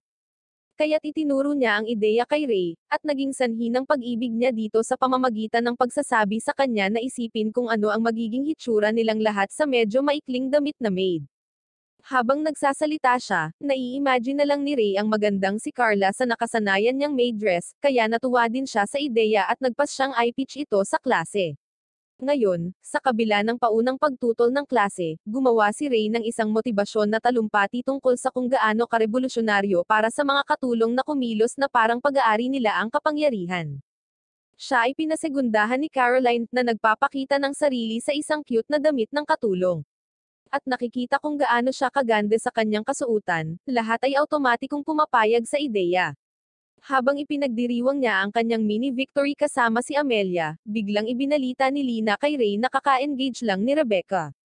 At nakitang naglalakad si Rebecca sa mga bisig ng lalaking nakita niyang kausap ng kanyang ama. Sa pagbabalik tanaw, nakita ang ama ni Rebecca na pumirma ng isang kasunduan sa kanyang kasintahan na tinatakan ng dugo at isang mahiwagang selyo. Sa pagpirma nito, tiniyak ng mapapangasawa ni Rebecca sa kanyang ama na nasa ligtas na mga kamay ang kanyang anak. Sa labas, makikita ang isang may pink na buhok na weirdo na lumulunok ng mahiwagang spell mula sa isang taong nakadamit bilang isang salamangkero. Nilapitan siya ng isang taong nakamaskara na nanunuya sa kanya sa pagsasabing karapat-dapat siyang tawaging matako. Gayunpaman, ginagamit ng taong nakamaskara ang kanyang mahiwagang higanteng kamay upang sirain ang utak ng nasawi na salamangkero. Isa pala ang mage sa mga masasamang tao mula sa Kalabang Paksayon, na nasa ilalim din ng grupong Yuginex. Para gumawa ng iba't ibang grupo, sinabi ng nakamaskara na lalaki na hindi na siya makapaghintay na umakyat hanggang sa tuktok. Ngunit para magawa iyon, kakailanganin niyang kunin ang kanyang sisidlan, na nagkataong si Rebecca. Kinaumagahan, dumating si Ray upang batiin si Rebecca sa kanyang pakikipag-engage, ngunit ito ay isang sorpresa, lalo na para kay Rebecca, na mukhang hindi masyadong masaya tungkol dito. Gayunpaman, ipinangako ni Rebecca na mag-aaral pa rin siya sa kolehiyo hanggang sa makapagtapos siya. Sa kabilang banda, nasasabik na si Amelia tungkol sa kanilang mga damit ng katulong, at sinimulang guluhin si Elise upang pumayag na magsuot ng isa. Ngunit ang kawawang babae ay hindi sang-ayon sa ideya dahil pakiramdam niya ang damit ay magpapakita ng labis na balat niya. Nang tawagan niya si Ray upang iligtas siya mula sa nakakatakot at mapang-akit na pag-uugali ni Amelia, lahat ay napatunayang walang silbi dahil sinamahan niya si Amelia sa pagkumbinsi sa kanya na isuot ang damit ng katulong, na sinasabi sa kanya kung gaano kaganda ang hitsura niya bilang isang katulong na dalaga. Sa kabilang banda, ang mga lalaki ay pawang masigla habang pinalamutian nila ang bulwagan para sa kanilang cultural festival, at ito ay dahil lamang sa hindi sila makapaghintay na makita ang mga babae sa kanilang mga cute na damit ng katulong. Higit sa lahat, si Ray ay nagdadala sa kanila ng magandang balita, na nagsasabi na ang lahat ng mga kababaihan, kabilang ang mahiyaing si Elise, ay sumang-ayon na magsuot ng damit pang katulong. Sila ay nagalak sa pagdiriwang, at sinabi ni Berto kay Ray na walang sino mang lalaki ang hindi gustong makakita ng mga kababaihan sa magagandang damit ng katulong. Nang maglaon, pumunta si Ray sa student council para isumite ang class proposal para sa isang maid cafe, ngunit nalaman niyang nawawala ang iba pang miyembro ng council. Ipinaliwanag ni Rebecca na ito ang kanilang paraan ng pagrerebelde sa kanya para sa pang-aagaw kay Daniel Padilla. Lumalabas na si Lord Ivan, na kasalukuyang engaged kay Rebecca, ay dapat na engaged sa isa sa iba pang miyembro ng student council. Nang marinig ito, nag-aalok si Ray na tumulong na bawasan ang pasanin ng mga tungkuling napabayan sa kanila. Pagkatapos tumakbo si Lina kay Ray, at hiniling sa kanya na manatiling malapit kay Rebecca dahil may naaamoy siyang kakaiba sa biglaang pakikipag-engage niya kay Ivan. Sinabi niya na hindi siya makakakuha ng isang salita mula kay Rebecca, na hindi magbubunyag ng anuman sa kanya dahil sa takot na siya ay maihalo sa anumang drama. Pagkatapos ay tiniyak ni Ray sa kanya na gagawin niya ang lahat para matulungan si Rebecca. Upang magsimula, binisita ni Ray si Lydia at ipinaliwanag sa kanya ang sitwasyon ni Rebecca. Ngunit nang malaman niya na ang sambahayan ni Ivan ay kilala na napakalakas sa sorcery, maging sa mga nangungunang tatlong marangal na pamilya ng kaharian, naniniwala siya na wala nang dapat ikagulat. Nakikita na ang pamilyang Bradley ay kusang ibibigay ang kanilang anak na babae sa kasal sa isang taong mula sa isang makapangyarihang pamilya. Gayunpaman, iginiit ni Lydia na kainahinala pa rin ang engagement dahil wala pa sa edad si Rebecca. Kaya sinabihan niya si Carla na tingnan ang bagay na iyon. Sa isang mas magaan na tala, tinanong niya si Ray kung ano ang gagawin ng kanyang klase para sa festival, at sinabi niya sa kanya ang tungkol sa maid cafe. Pagkatapos, sinabi ni Ray ipinapaalaan nito ang magandang outfit ni Carla, at nagselo si Lydia na napatingin kay Carla, na tila nagbablush. Nang tanungin ni Lydia kung ano ang tingin niya sa kanya sa isang damit na pangkatulong, walang awa siyang tinutokso ni Ray, sinabing mahirap isipin ang isang gorilyang babae na may suot na napakagandang damit. Sa isang masamang titig, mabilis siyang ikinulong ni Lydia sa mga ice spike na pumipilit sa kanya na yumuko at humingi ng paumanhin sa pagbibigay ng kanyang tapat na opinyon. Sinabihan siya ni Lydia na I anticipate na magkikita sila sa festival, kaya nagkunwari siyang excited kahit alam naming natakot lang siya para sa kanyang buhay. Habang si Rebecca ay naliligo, nakita niya ang isang pangitain ni Ray bilang isang maliit na batang lalaki sa isang larangan ng digmaan at nagsimulang dumyugo ang kanyang mga mata. Habang nakatitig siya sa salamin, nagtataka siya kung bakit binangungot siya nito.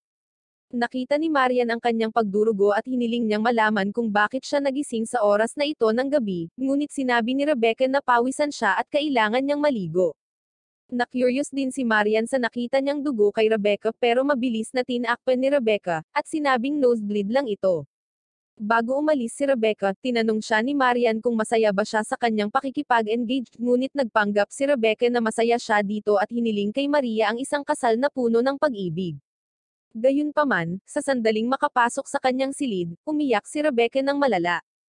Ang kanyang memorya ay bumalik sa isang panahon kung saan si Marian ay palaging binubuli dahil sa pagiging kakaiba sa iba.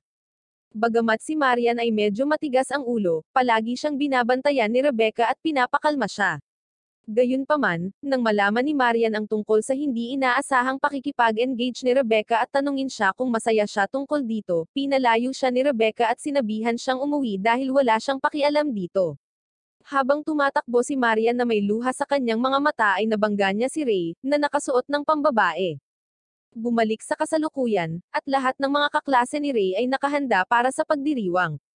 Napakaganda ng hitsura ng mga babae sa kanilang magagandang damit na katulong, at nagbablush na parang mga bulaklak ng rosas kapag pinuri ni Ray ang kanilang mga kasuotan.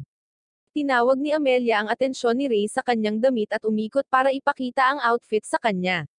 Kinaladkad din niya si Elise na halos mabalisa ngunit nakakakuha rin ng papuri. Ngunit ito ay nagtatapos sa pagkainis ni Amelia, ang absolute control freak na naniniwalang hawak niya ang susi sa puso ni Ray. Si Clarissa ay nagpakita na nakadamit bilang isang multo dahil bukod pa sa kanyang pagiging ganap na creep, ang kanyang mga kakaibang kaklase ay pumili ng isang tema ng haunted house. Nang maglaon, nakita ni Ray si Rebecca at nag-alok na ihatid siya pauwi. Ngunit sa kanilang paglalakbay, nagpakita si Ivan at nagpas siyang kumpletuhin ang paglalakad pauwi kasama niya, na malinaw na nagpapahina sa mood ni Rebecca. Maya-maya ay nagpakita si Alex, at dumalo sila sa isang pulong kung saan inilantad ni Carla na ang sambahayan ni Ivan ay isang kaitakot-takot na bahay na pinagmumultuhan na walang katibayan ng mga tao na nakatira dito. Gayunpaman, lumalabas siya para sa mga pulong pampulitika, ibig sabihin, talagang sinusubukan niyang pagtakpan ang isang bagay sa pamamagitan ng panlilinlang sa mga miyembro ng konseho ng komunidad ng Sorceress. Sa puntong ito, napagtanto nila na malamang na miyembro ng Yuginak si Ivan at hinahabol niya ang mga mahiwagang mata ni Rebecca. Ngunit habang mayroon silang pagpupulong na ito, ang Mask Guy at Gluttony Guy ay nagkakaroon ng kanilang sariling pagpupulong, at sinabi ng Mask Guy na malapit nang magising si Rebecca bilang sacrificial lamb, na haantong sa pagbubukas ng mga gate sa isang lugar na tinatawag niyang Ayasha. Nang tanggalin niya ang kanyang maskara, kagulat-gulat niyang ipinakita ang kanyang mukha bilang ang tunay na Ivan. Nakita si Rebecca na umiiyak sa kanyang kama nang abutin ni Ivan ang kanyang daliri para sa kanyang mata. Hinampas ni Rebecca ang kamay nito, ngunit tumawa ito ng masama at ipinaalala sa kanya na bahagi ito ng kasunduan sa kontrata na pinirmahan ng kanyang ama. Bilang kapalit ng pananatili sa kanyang posisyon sa tuktok ng iba pang maharlika na pamilya, bumulong si Ivan sa kanyang tainga at ipinaalala sa kanya na maaaring may mangyari sa kanyang nakababatang kapatid na babae kapag tumanggi siyang sumunod. Nang marinig ito, nagsimula siyang dumyugo mula sa kanyang mga mata, at biglang nakita ang isang pangitain ng kanyang sarili sa isang lupain kasama ang batang si Ray na nagdadalamati sa pagkawala ng isang lalaki na nagngangalang Howard. Sinusubukan niyang gamitin ang kanyang healing magic para buhayin siya, ngunit sinabi sa kanya ni Lydia na wala itong silbi. Ngunit ayaw niyang tanggapin ang kanyang realidad hanggat sa sinampal siya ni Lydia na tanggapin ang nangyari. Sa paaralan kinabukasan, inisip ni Rebecca kung ang batang lalaki sa kanyang vision ay si Ray at tinatanong ang kahulugan ng kanyang mga pangitain. Nang maglaon, tinawagan ni Marian si Ray para sa isang maikling pagpupulong at ipinakilala ang sarili sa kanya. Gamit ang matamis na pananalita ni Ray, nagsimulang mag-blush ni Marian. Pagkatapos hiniling ni Marian kay Ray na tulungan ang kanyang nakatatandang kapatid na babae, kahit na si Rebecca ay tuwirang tumanggi na magbukas or matulungan. Hinayla siya ni Ray para yakapin habang tinitiyak niya na gagawin niya ang lahat para iligtas si Rebecca. Ngunit lingid sa kanila, palihim silang pinagmamasdan ni Rebecca. Ang makita si Marian sa ganoong paraan ay lubos na nakakabahala para kay Rebecca, at siya ay hindi makatulog sa kanyang malambot na kama. Sa kabilang banda, kinuha ni Ray ang romantikong nobela na nakuha niya mula sa silid-aklatan at sinimulan itong basahin, ipinaliwanag ang malungkot na kwento ng pag-ibig kay Levi. Kinabukasan, nagkaroon ng normal na araw si Ray at nasisiyahan siya sa piling ng kanyang napakaraming katulong at babae. Ngunit sa gabi, mayroon siyang panaginip kung saan nakita siya ni Rebecca sa isang libingan at hiniling sa kanya na sabihin sa kanya ang katotohanan kung sino talaga siya. Pagkagising mula sa panaginip na ito, nakita ni Ray na dinudugo siya mula sa isa sa kanyang mga mata at pinuntahan niya ito para hugasan. Sa kanyang pagjogging sa umaga, nakasalubong niya si Rebecca, at mayroon silang medyo awkward na pagpupulong kung saan ang cultural festival lang ang pinag-uusapan nila. Bumisita din si Ariana at ang kanyang nakababatang kapatid sa maid cafe para makita si Amelia, ngunit nang hindi niya makita si Ray, alam ni Ariana na malapit na itong bumaba. Sa susunod na segundo, lumabas si Ray sa kanyang pambabae na costume at naging inggit ang lahat ng mga babae sa kafe. Gayunpaman, ito ang kanyang espesyal na plano, may binabalak na plano sa kanyang isip. Samantala, si Clarissa ay nagkakaroon ng kasiyahan sa kanyang buhay habang tinatakot niya ang mga tao sa kanyang ghost costume, at si Ray ay patuloy na naging cute na dalaga sa kafe. Ngunit kalaunan ay kinuha niya ang kanyang pagkalalaki at ginugugol ang natitirang araw kasama si Rebecca. Naglalakad si Marian pauwi na may dalang larawan nila ni Rebecca, nang biglang ang isang babaeng na may puting buhok na katulad niya ay pinigilan ang kanyang daan sa kanyang landas upang balaan siya na si Rebecca ay masasawi. Sa parehong tala, ang ama ni Rebecca ay nagpakita sa isang pulong kasama ang mga opisyal ng paaralan, kung saan nakiusap siya kay Ray na iligtas ang kanyang anak dahil malapit na itong masawi. Ang kaawa-awang babae ay patuloy na nakakakita ng mga pangitain ng mga kakilakilabot na halimaw at dumudugo ng husto mula sa kanyang mga mata. Labis itong ikinalungkot ni Marian, na narinig ang kanyang kapatid na umiiyak ng husto sa banyo. Habang si Ray ay nagjogging ng madaling araw, nilapitan siya ni Rebecca at sinabihang bantayan si Miriam dahil sa ilang sandali pa ay lilipat na ito sa bahay ng kanyang ama para tumira sa kanyang mapapangasawa. Habang nagpapatuloy ang mga pagdiriwang ng kultura, nakasalubong ni Rebecca si Ivan, na nagpawala sa kanilang dalawa. Sa sandaling iyon, tumakbo si Ray palabas ng bulwagan, na ikinagulat ng kanyang mga kaibigan. Ngunit pinagsasama-sama sila ni Levi para sa isang maikling pagpupulong. Sa rooftop, sinabi ni Ivan kay Rebecca na maghanda para masawi, pagkatapos ay gumawa siya ng selyo sa ibabaw nila upang ihiwalay sila sa panlabas na kapaligiran. Habang nangyayari ito, nagsimulang tapusin ni Ray ang mga halimaw sa ibaba ng isa-isa, ngunit napakarami nila. Nakapagtataka, nagpakita ang kanyang mga kaibigan, at ipinatawag ni Amelia ang butterfly effect upang protektahan siya. Pagkatapos ay sinimulan nilang tapusin din ang mga halimaw.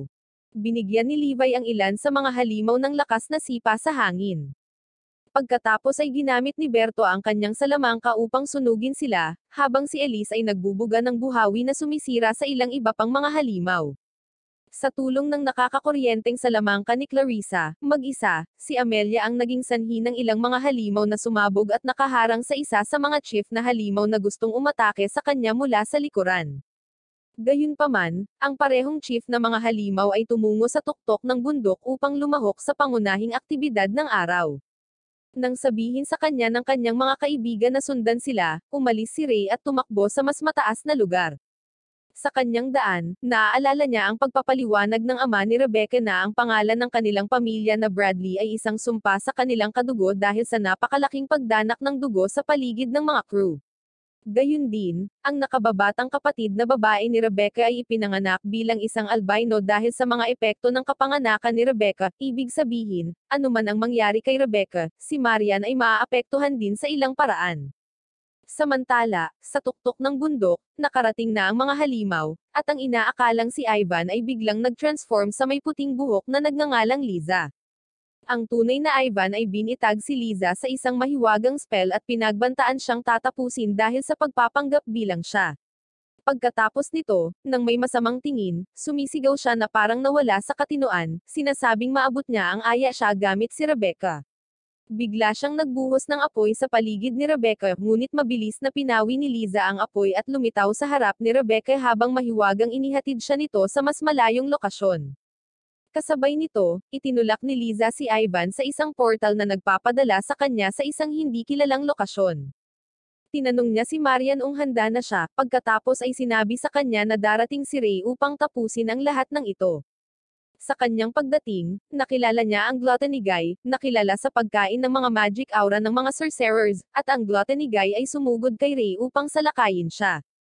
Ngunit mabilis itong nablock ng isang glass seal na ginawa ni Liza. Ipinakilala ni Liza ang kanyang sarili bilang Sorcerer of Fabrication, at sinabi sa kanya na alam na ni Lydia at ng iba pa na siya ay naririto. Ipinaliwanag niya na gagawin niyang mag-overhit si Rebecca habang i-seal ito ni Ray ng promo lock dahil siya lang ang sumasalamin kay Rebecca.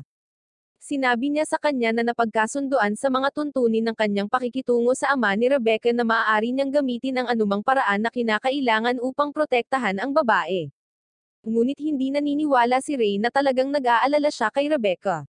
Gayunpaman, ipinaliwanag ni Liza na mayroon siyang sariling personal na agenda at nagambala sila ng Gluttony Guy na Iris sa selyo. Hinarap ni Ray ang Gluttony Guy sa pamamagitan ng pagtawag ng isang ice sword, ngunit ang halimaw ay napakalakas kaya nabasag niya ito sa mga piraso. Sa kabilang banda, pumasok si Liza sa portal upang harapin si Ivan, na nagsimulang magbanta sa kanya na parang walang pag-asa na lalaki. Sinabi sa kanya ni Liza na hindi niya ito matatalo, ngunit ang lalaki ay tila bingi, kaya't isinaaktibo niya ang Dark Triad System sa pamamagitan ng pag-iniksyon ng isang bagay sa kanyang utak na nagpapalaki sa kanyang madilim na bahagi, na nagiging isang masama na higanteng halimaw. Inaabot niya si Liza, na tila hindi nabigla dahil may hadlang sa pagitan nilang dalawa na kinukwento nito sa kanya, ngunit hindi niya ito pinakinggan. Sa kanyang pinakamalaking pagkabigla, si Liza ay nagpatawag ng isang apotheosis na nagiging sanhi ng kanyang katawan upang masira ang sarili, na naging sanhi ng kanyang halimaw na anyo upang lamunin ng apoy. Nang bumagsak siya sa lupa, labis na namangha si Ivan sa kapangyarihan ni Liza kaya tinawag niya itong pinakamalakas na sorcerer. Gayunpaman, tuso niyang tinanggihan ang titulo, na sinasabi na ang Ice Sorcerer ang pinakamalakas sa kanilang lahat, at sa kanyang opinyon, ay sapat na malakas upang mamuno sa mundo. Sa wakas, natalo ng mga kaibigan ni Ray ang lahat ng mga halimaw ng mag-isa at nakahinga sila ng maluwag, iniisip na tapos na ang lahat. Na-appreciate nilang lahat kung gaano kalayo ang narating nila dahil kay Ray kaya nila natalo ang mga halimaw na iyon. Gayunpaman, naantala sila ng bigla ang paglitaw ng isang madilim na presensya, na sinusundan ng ilang dark mages na nagsimulang gumamit ng kanilang mahika upang salakayin sila. Ang mga teenager ay nailigtas sa pamamagitan ng napapanahong interbensyon ng makapangyarihang sorcerers na nagsabi sa kanila na tumayo at magsaya sa palabas. Lumalabas na ang mga sorcerers ay nasira na ang isang dakot ng mga masasamang tao at dumating upang talunin ang huling batch. Ang unang sorcerer na gumawa ng aksyon ay si Carla, na tumalon gamit ang dalawang hugis karit na kutsilyo at inatake ang mga dark mage sa sobrang matulin na galaw na tinawag niyang lightning slash. Sumunod ay si Abigail, na ang mga espada ay humahaba sa mga tanikala ng maraming mga arrow kung saan ginawa niya ang nagninangas na apoy sa ilang mga arrow ng apoy. Gaya ng nakagawian, ginawang Barbie Playhouse ni Caroline ang battleground at inaakit ang mga halimaw sa isang malakas na pagsabog. Ang panghuling palabas ay ang medyo marahas na pag-atake ni Lydia kung saan nagpatawag siya ng maraming icicle blades, at pinagsama ang mga ito sa isang malaking blade kung saan niya hinahampas ang mga halimaw sa lupa. Ang lahat ng ito ay nangyayari habang si Ray ay nakikibaka pa rin sa Gluttony Guy, na nagpa siya na gawin ang lahat at baguhin ang kanyang katawan sa pinakasukdulang laki nito. Sa isang kamao, sinuntok ng halimaw si Ray sa hangin, at dumapo ang kanyang katawan sa sahig. Nang makita ito, sinigawan ni Marian si Rebecca at sinisisi siya sa kasalukuyang sitwasyon dahil tumanggi siyang magsalita kapag kinakailangan.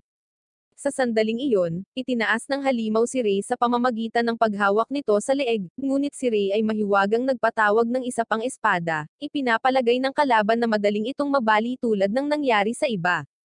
Sa sandaling iyon, inihagis ni Ray ang espada sa paa ng halimaw at naging dahilan upang ito ay nababalot ng yelo.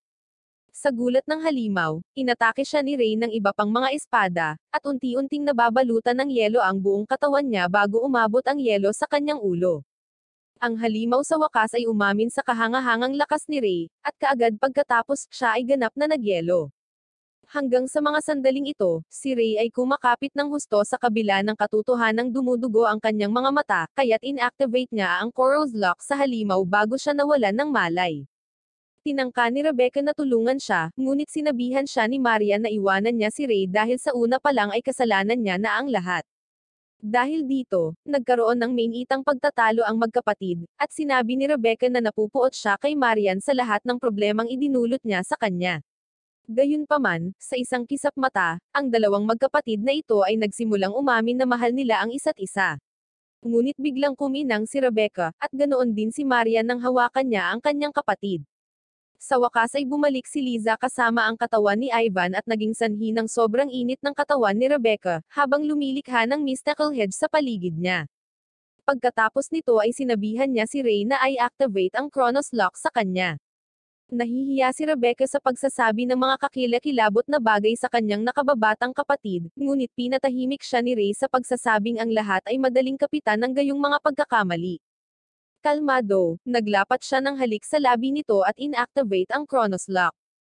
Ipinaalam sa ama ni Rebecca na ang kanyang mga anak na babae ay ligtas salamat sa Iceblade Sorcerer, kaya ipinadala niya si Alex upang ipaabot ang kanyang pasasalamat kay Ray. Nang maglaon ng gabing iyon, sina Amelia at Rebecca ay nagkaroon ng magkakaibigang pagtatalo tungkol sa kung sino ang may mas magandang pagkakataon na makuha ang puso ni Ray. Ipinaalala ni Rebecca sa kanya na siya ay nakatali na ngayon kay Ray habang buhay, at tinanong si Amelia kung kaya niya ang atensyon na nakukuha ni Ray mula sa maraming babae dahil siya ay isang mas mature na babae hindi tulad ng isang crybaby na si Amelia. Natapos nila ang pag-abot ng isang kasunduan para sa pinakamahusay na babae na manalo. Ngunit sinamahan sila ni Clarissa at Elise na galit na makita ang dalawang babae na nagtatalo tungkol kay Ray na parang wala silang pagkakataon. Sa dulo, lahat ng apat na babae ay naghihintay upang manood ng mga fireworks kasama si Ray. Kinabukasan, binisita ni Ray ang libingan ni Howard, ipinagtapat na hindi siya naniniwala na karapat-dapat siyang magkaroon ng pagkakataon sa kanyang bagong paaralan pagkatapos ng lahat ng buhay na nasayang niya sa larangan ng digmaan. Sinabi ni Ray na ang kanyang kakayahang mag-move on ay pasasalamat sa kanyang master, si Lydia, na umakay sa kanya sa kanyang kalungkutan upang gawin siyang mas malakas na tao ngayon. Sa wakas, sinabi ni Ray na nakahanap na siya ngayon ng mga taong nagmamahal at tumatanggap sa kanya nang hindi hinuhusgahan ang kanyang nakaraan, mga taong tinatawag na niyang kaibigan.